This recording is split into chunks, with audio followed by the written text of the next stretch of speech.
नमस्ते दोस्तों, diphthong academy में आपका स्वागत है। अगर आप सीटेट, यूपी टेट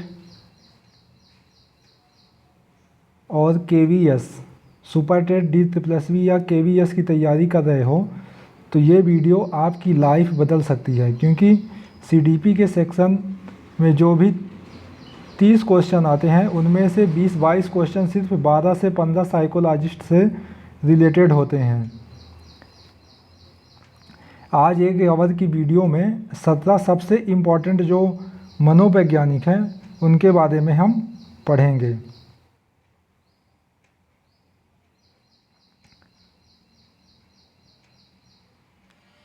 एकदम सिंपल लैंग्वेज में एग्जाम्पल के साथ, और इंड में आपको कुछ मैनोमिक्स या ट्रिक्स दूंगा जो एग्ज़ाम हॉल में काम आएगा। वीडियो लंबी है, इसीलिए एक फेवर है कि वीडियो को पॉज मत करो, नोट बुक निकालो और साथ साथ लिखते जाओ। और अगर आप चैनल में पहली बार आए हैं तो सब्सक्राइब ज़रूर कर लीजिए, क्योंकि ऐसी ही डिटेल्ड सीरीज सीडीपी पेडागोजी की इस चैनल में आ रही है। तो चलिए शुरू करते हैं।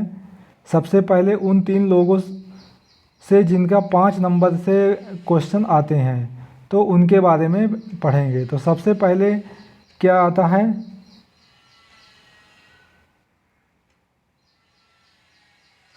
जीन पियाजे। तो सबसे पहले हम क्या करेंगे कि जीन पियाजे के बारे में पढ़ेंगे। जो जीन पियाजे हैं इन्हें क्या कहा जाता है, फादर ऑफ कॉग्निटिव डेवलपमेंट भी कहा जाता है। जो जीन पियाजे हैं इन्हें फादर ऑफ कॉग्निटिव डेवलपमेंट कहा जाता है, मतलब संज्ञानात्मक विकास के जो पितामह हैं उन्हें तो किसे कहा जाता है, वो जीन पियाजे को कहा जाता है। पियाजे का मेन आइडिया क्या है, आप इसके बारे में जानते हो तो कमेंट करिए, अगर नहीं जानते तो मैं आपको बताता हूँ। पियाजे का जो मेन आइडिया है,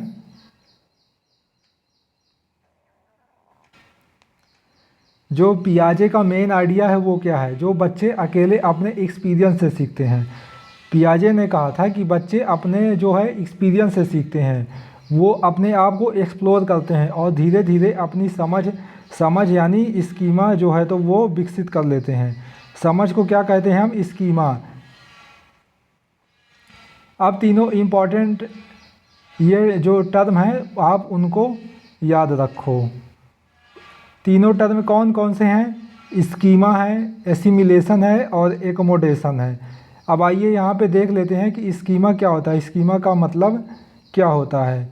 तो जो स्कीमा है, यहाँ पे मैं जूम कर दे रहा हूँ स्कीमा को।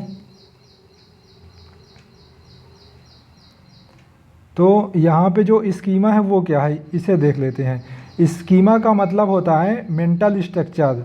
जैसे बच्चे के दिमाग में एक फाइल होती है जो किसी चीज़ के बारे में,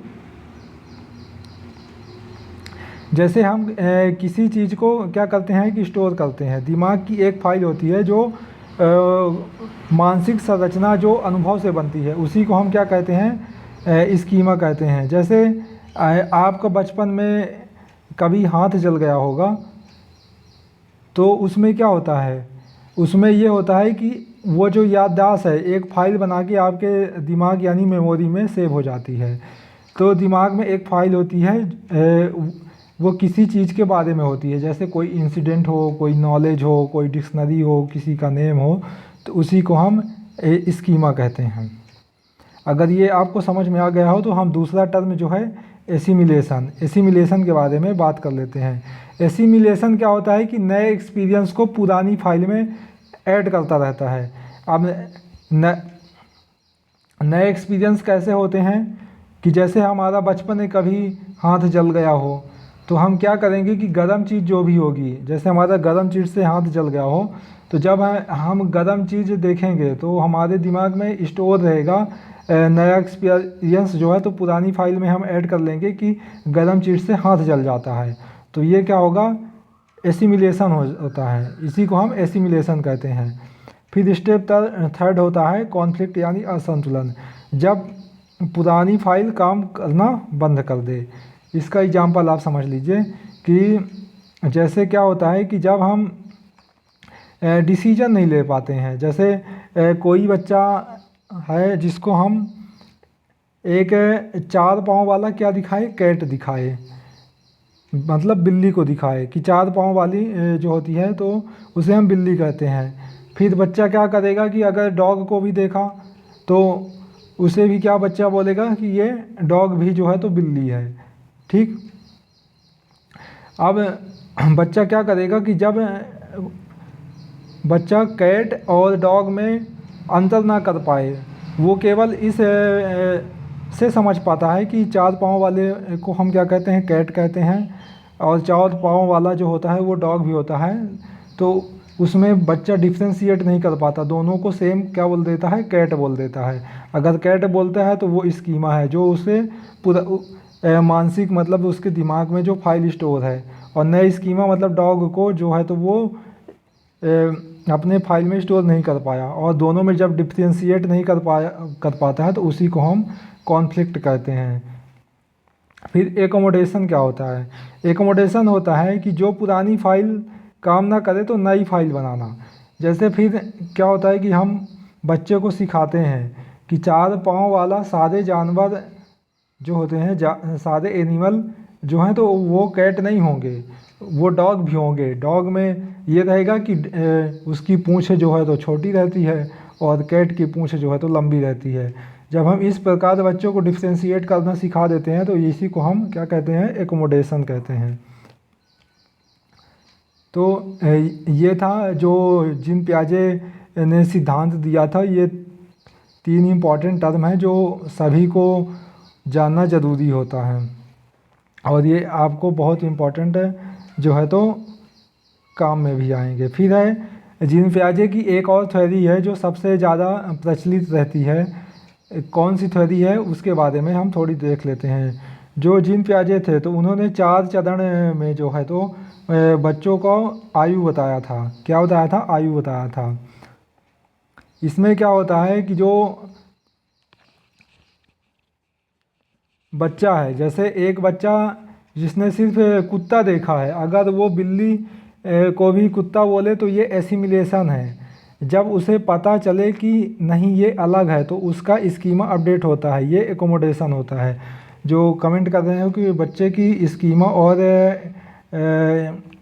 एकोमोडेशन में क्या अंतर है, एसिमिलेशन और एकोमोडेशन में, तो वो थोड़ी यहाँ पे ध्यान दे लें। मैं बता रहा हूँ कि एक बच्चा जिसने सिर्फ कुत्ता देखा है, अगर वो बिल्ली को भी कुत्ता बोले, ये एसिमिलेशन है। एसिमिलेशन मतलब जैसे बच्चे को हम पहले बिल्ली दिखाए थे और फिर कुत्ता दिखाए 4 पाँव वाला, और वो केवल कुत्ते को ही अगर देख के बोल दे कि ये कैट है, तो वो क्या होगा कि वो एसिमिलेशन होगा। और एकोमोडेशन क्या होगा? एकोमोडेशन ये होगा कि जब उसे पता चले कि नहीं ये अलग अलग है तो उसका स्कीमा अपडेट हो जाएगा। मतलब जब उसे हम कैट और डॉग में डिफ्रेंशिएट करना पता चल जाए तो उसे हम एकोमोडेशन कहते हैं। ये अंतर है। तो जो कमेंट कर रहे हैं तो वो अपना डाउट जो है तो वो ध्यान कर लें कि ऐसी गलती ना हो। एग्ज़ाम ट्रिप यहाँ पे दिया हुआ है, एग्ज़ाम में कैसे आपको बचना है। पुरानी जानकारी बदलाव मॉडिफिकेशन लिखा हो तो आप उसे क्या करेंगे, एकोमोडेशन होगा, एसिमिलेशन नहीं होगा। ये जो हाईलाइट वाले पॉइंट है तो आप इन्हें देख लेंगे। फिर आते हैं कि जो जीन पियाजे हैं तो उन्होंने 4 स्टेजेस ऑफ लाइफ दिए थे कि बच्चे के जो 4 स्टेज हैं तो वो कौन कौन से हैं, तो उनके बारे में हम थोड़ी देख लेते हैं। तो यहाँ पे सबसे पहले जो जीन पियाजे ने सिद्धांत दिए थे तो उसके बारे में आता है सेंसरी मोटर स्टेज। अब सेंसरी मोटर स्टेज क्या होता है? सेंसरी मोटर स्टेज जो आयु होती है तो ये कितने से कितने वर्ष की रहती है? 0 से 2 वर्ष तक है। बच्चा सेंसेस और मूवमेंट से जो सीखता है उसी को हम सेंसरी मोटर स्टेज कहते हैं। इस स्टेज की सबसे बड़ी चीज़ है ऑब्जेक्ट परमानेंस, मतलब बच्चे को पता चलता है कि चीज़ दिखना बंद हो जाए तो वो भी एग्जिस्ट करती है। जैसे हम बच्चे के सामने अगर आँख के सामने जो है तो अपना हाथ रख देते हैं तो बच्चे को लगता है कि वो दुनिया से गायब हो गई है। जैसे हम छोटा बच्चा रहता है तो उसके सामने आँख रख देते हैं तो उसको लगता है हम गायब हो गए, फिर हाथ हटाए तो उसको लगता है कि फिर हम जो है तो प्रकट हो गए। तो इस जो सेंसरी मोटर स्टेज है तो इसमें जो बच्चा है तो वो ऑब्जेक्ट परमानेंस का ही रोल सीखता है। इसमें क्या होता है, बच्चे को पता चलता है कि चीज़ दिखना बंद हो जाए तो वो तब भी जो है तो वो एग्जिस्ट करती है। तो आप किसी छोटे बच्चे के साथ उसके सामने आँख में पहले हाथ रख दीजिएगा, फिर उसके बाद वो हाथ हटाइएगा तो उसको लगेगा कि हाथ रखने से बच्चे जो है मतलब जो आप हैं मतलब भैया हैं तो वो गायब हो जाते हैं और फिर हाथ हटाने पर फिर से आ जाते हैं। तो ये बच्चा ऐसा खूब इंजॉय करेगा और हंसेगा। फिर जो दूसरा स्टेज आता है तो वो होता है pre operational stage. Pre operational stage कब से कब तक होती है इसे आप कमेंट करिए। तब तक प्री ऑपरेशनल जो स्टेज होती है ये 2 से 7 वर्ष तक रहती है। इसमें बच्चा क्या करता है कि बच्चा जो है लैंग्वेज यूज करना सीख जाता है, लेकिन एगोसेंट्रिक होता है, मतलब सोचता है कि सब उसी की तरह ही सोचते हैं। एगोसेंट्रिक मतलब होता है अहम केंद्रित होता है। अहम केंद्रित मतलब होता है कि जैसे बच्चा जैसे मम मम मम पा पा पा ऐसे करता है तो बच्चे को लगता है कि सब जो है तो इसी तरह बोलते हैं, इसी तरह सीखते हैं। बच्चा लैंग्वेज यूज करना सीखता है कैसे, मम मम बा बा पा पा ऐसे, लेकिन एगोसेंट्रिक होता है, मतलब बच्चा सोचता है कि सब उसी की तरह ही सोचते हैं। इसी स्टेज में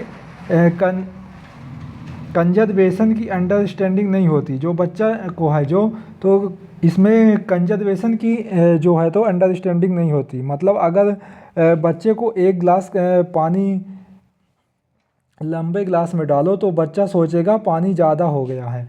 जैसे आप इसमें एग्जाम में क्वेश्चन में आता करता है कि जो कंजर्वेशन का सिद्धांत बच्चा किस स्टेज में नहीं सीखता, तो आपको क्या बताना है कि जो ये प्री ऑपरेशनल स्टेज है इसमें बच्चा जो है तो कंजर्वेशन की जो है स्टेज को नहीं सीखता है। इसमें बच्चे को अगर हम एक छोटे गिलास में पानी दे दें और एक बच्चे को इसमें हम क्या करें कि छोटे गिलास में पानी दे दें, ठीक, छोटे गिलास में पानी दे दें और एक बड़ा सा कप में दे दें पानी, बड़ा सा कप ले लें और पानी उतना ही रहे, तो बच्चे को लगेगा कि बड़े कप में डाल दिए हैं तो पानी जो है तो ज़्यादा हो गया है। और जबकि पानी का जो जैसे सेम अमाउंट रहे, जैसे 1 लीटर ही पानी रहे वो छोटे बर्तन में रहे और 1 लीटर पानी बड़े बर्तन में रहे। जब हम बड़े बर्तन में डाल देंगे तो बच्चा सोचेगा कि पानी जो है तो बड़े बर्तन में ज़्यादा हो गया है। तो इसमें बच्चा जो है तो डिफ्रेंशिएट नहीं कर पाता है। तो ये दोनों स्टेज हो गए। ये कंजर्वेशन का सिद्धांत किस में नहीं सीख पाता है, तो ये है प्री ऑपरेशनल स्टेज में। एगोसेंट्रिक कब होता किस स्टेज में होता है बच्चा, तो ये है प्री ऑपरेशनल स्टेज में। फिर है हमारा तीसरा,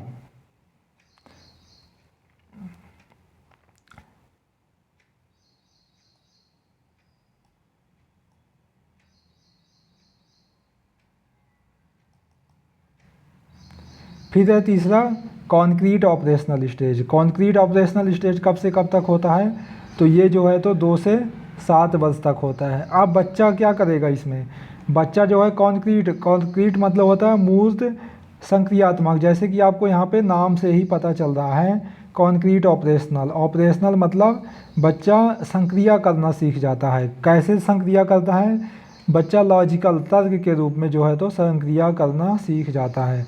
अब क्या होगा, अब बच्चा लॉजिकली जो सोच सकता है, लेकिन सिर्फ कॉन्क्रीट या रियल टचेबल चीज़ों के बारे में जो है तो कंजर्वेशन की समझ जो है तो बच्चे में आ जाती है। जैसे बच्चे को इसमें आपको एग्जांपल दिए थे कि एक गिलास में आप पानी ले लो और एक बाउल में पानी ले लो, 1 लीटर पानी इसमें है और बाउल में भी 1 लीटर पानी है। अब बच्चा समझ जाएगा कि दोनों जो है तो सेम अमाउंट ऑफ वाटर है, मतलब दोनों में सेम ही पानी है, किसी में ज़्यादा किसी में कम नहीं है। वो बर्तन के हिसाब से बड़ा या छोटा नहीं समझेगा, वो पानी के हिसाब से समझने लगता है। और क्या करता है कि वो रियल और जो इससे टचेबल चीज़ें होती हैं उन्हीं के बारे में कंजर्वेशन समझता है। जैसे हम बच्चे को दे दें हम जो बच्चों को खेलने की चीज़ें आती हैं जो किड जी TLM यूज करते हैं, कि छोटे छोटे छोटे बॉक्स दे दें और बच्चे को बोलें कि बच्चों इसको आप अरेंज करो, तो बच्चा जो है तो छोटे से बड़ों की ओर अरेंज करना सीख जाता है।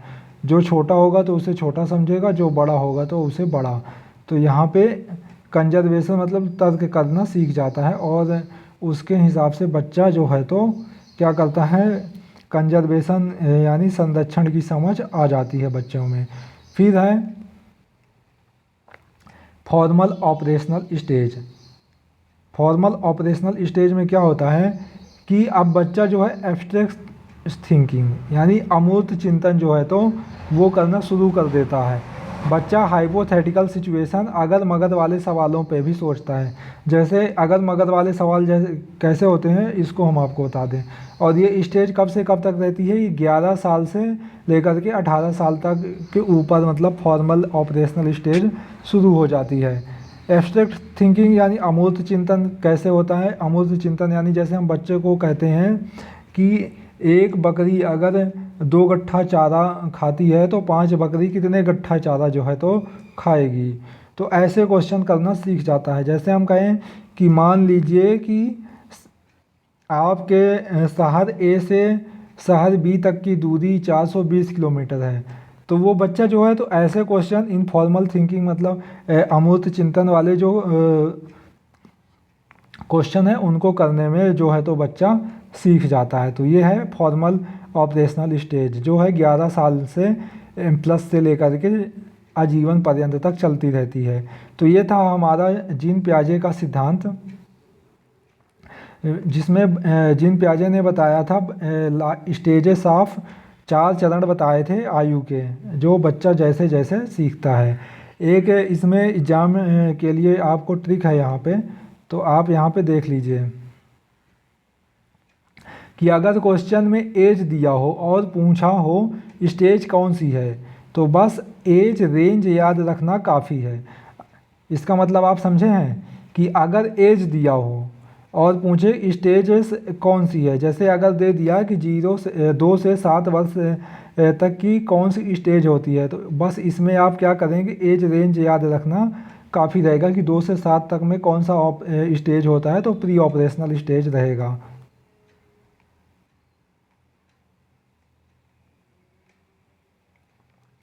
यहाँ पे आप जैसे मैं आपको एक डायग्राम के माध्यम से आपको बता भी देता हूँ कि जैसे 0 से 2 कौन सा रहेगा, फिर 2 से 7 कौन सा रहता है, फिर 7 से 11 कौन सा रहेगा, और फिर 11 से, तो इसमें कौन सा रहता है सेंसरी मोटर स्टेज, इसमें कौन सा रहता है प्री ऑपरेशनल, और इसमें कॉन्क्रीट, और इसमें फॉर्मल।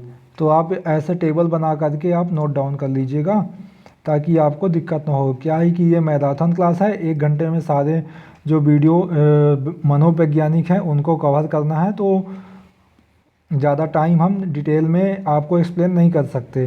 15-15 मिनट देंगे तब भी ज़्यादा टाइम लग जाएगा। फिर अब बात करते हैं दूसरे मनोवैज्ञानिक लेव वेगोस्की। लेव वेगोस्की जो है तो इन्हें सामाजिक सांस्कृतिक थ्योरी इन्होंने ही दिया था। अब बात करते हैं लेव वेगोस्की के। ये पियाजे जो जीन पियाजे हैं ये उनसे एकदम बिल्कुल अलग है। किनसे? जीन पियाजे से। जीन पियाजे ने जो दिया था कि वो बताया था कि बच्चा जो है तो संज्ञानात्मक यानी कॉग्निटिव डेवलपमेंट थ्योरी दिया था, मतलब बच्चा एक संज्ञान के माध्यम से सीखता है। लेकिन जो लेव वेगोस्की हैं इन्होंने बताया था कि बच्चा जो है समाज के द्वारा सीखता है। तो इसमें कैसे ये अपोजिट है इनके बारे में बात कर लेते हैं। वेगोस्की कहते हैं कि बच्चा और समाज दूसरों की मदद से सीखता है, मतलब बच्चा जो है वो समाज और दूसरों की मदद से सीखता है, अकेले नहीं सीखता। जैसे बच्चे अपने फैमिली भी समाज में आती है, फैमिली से सीखता है। पेरेंट्स ये भी समाज में आते हैं, समाज से सीखता है। स्कूल से सीखता है, ये भी सोशल का एग्जाम्पल है। अगर आपसे पूछा जाए कि सोशल के कौन कौन से जो हैं तो एग्जाम्पल हैं, तो वो फैमिली है, पेरेंट्स हैं, सोशल है, सोशल में आता है, स्कूल है, मंदिर है। जहाँ भी बच्चा सेल्फ के अलावा और भी लोग मौजूद हों, उसी को हम क्या कहते हैं, समाज कहते हैं, सोशल कहते हैं। वो अपने रिलेटिव से भी सीखता है। इसमें से जीन पियाजे जो थे, वो लेव वेगोस्की जो थे, तो उन्होंने क्या किया था कि 3 वर्ड दिए थे। कौन कौन से इम्पॉर्टेंट टर्म बताया था? एक ZPD बताया था। ZPD को हम क्या कहते हैं?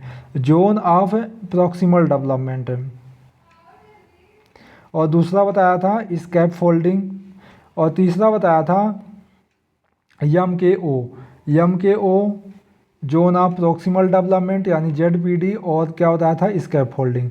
तो आइए हम सबसे पहले हम क्या बात करते हैं? ZPD zone of proximal development के बारे में बताते हैं। यहाँ पे आप इसका डायग्राम भी आप देख सकते हैं कि क्या बना हुआ है। एक मिनट, ये क्या हो गया?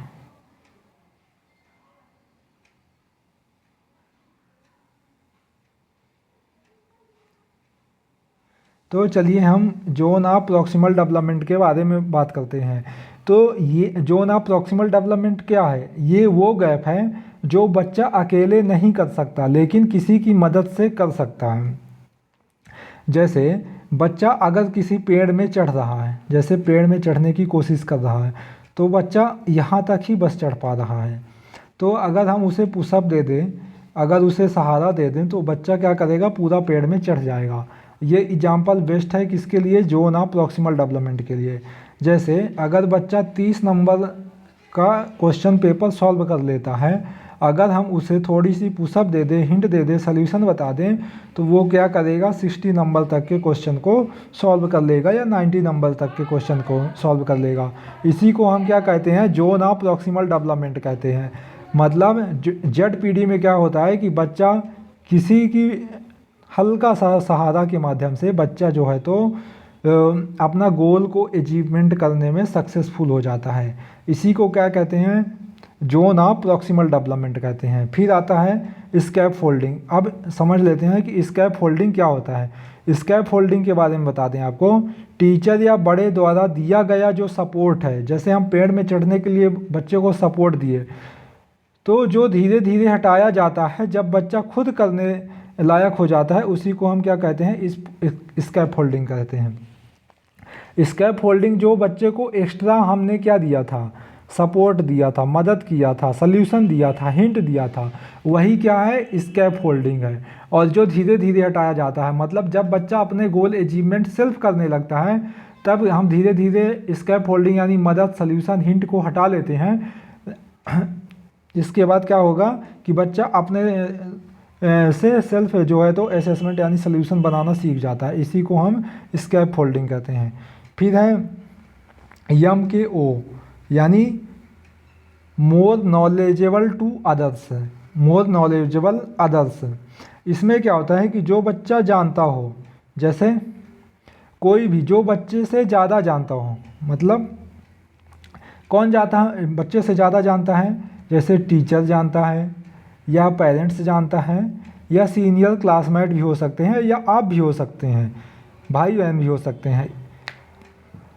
मोर नॉलेजेबल टू अदर्स मतलब बच्चे से जो अधिक जानता हो उसके बारे में बात कर रहे हैं यहाँ पे। तो ये क्या होता है, इसके बारे में समझते हैं कि एक बच्चे को जैसे साइकिल चलानी नहीं आती है, आप पीछे से पकड़ के चलते हो, तो ये क्या क्या है? स्कैप फोल्डिंग है। धीरे धीरे हाथ हटा लेते हो या पूरा प्रोसेस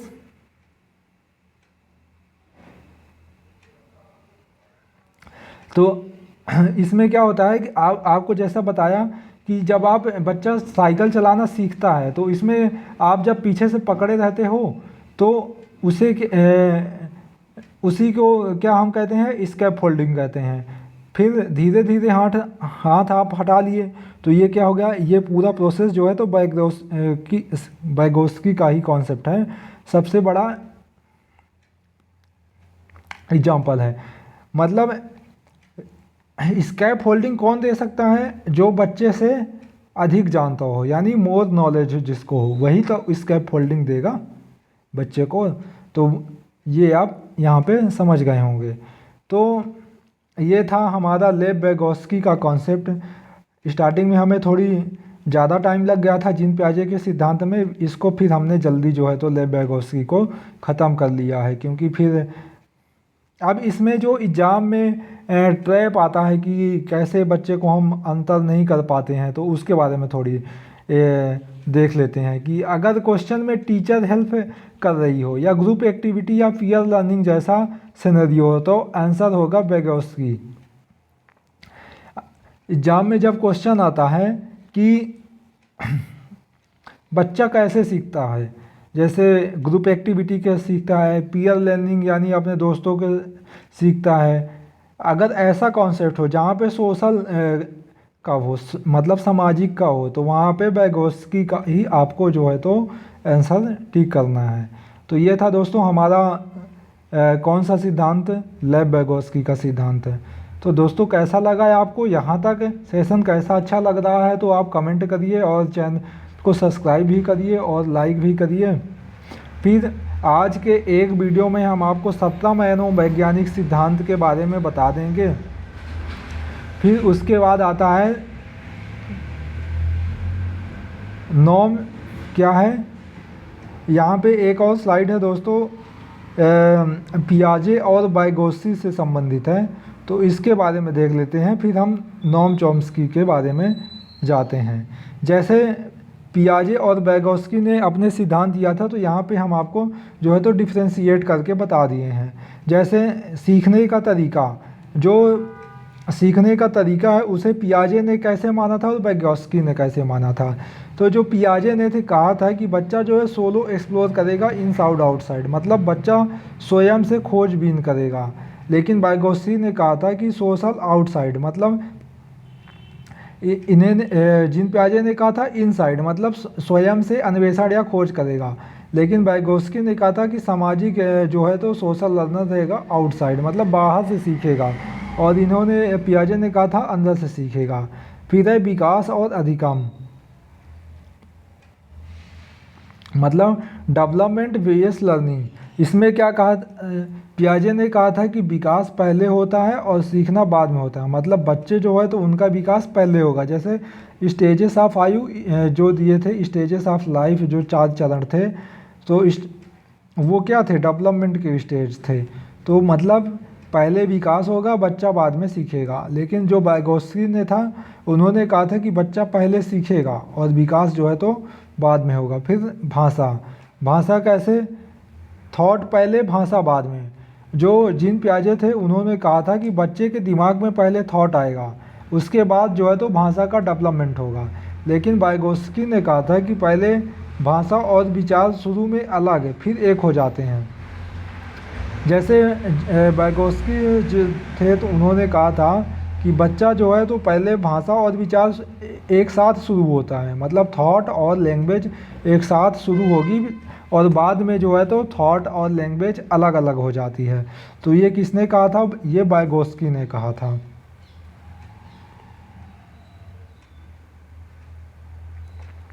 यहाँ पे एक ही पिन है, आप इसे यहाँ पे देख सकते हैं कि जो जीन पियाजे थे उन्होंने कहा था कि बच्चा जो है तो सेल्फ एक्सप्लोरेशन करेगा, और वाइगोत्स्की ने बताया था कि बच्चा जो हमेशा जो है तो सोशल इंटरेक्शन के माध्यम से सीखेगा। तो ये था हमारा जीन पियाजे और लेव वैगोत्स्की का जो डिफ्रेंशिएट है कि दोनों भिन्न भिन्न अपोजिट क्यों हैं, इसके बारे में। फिर है हमारे जो तीसरे मनोवैज्ञानिक, वो कौन से हैं, तो ये हैं नोआम चॉम्स्की।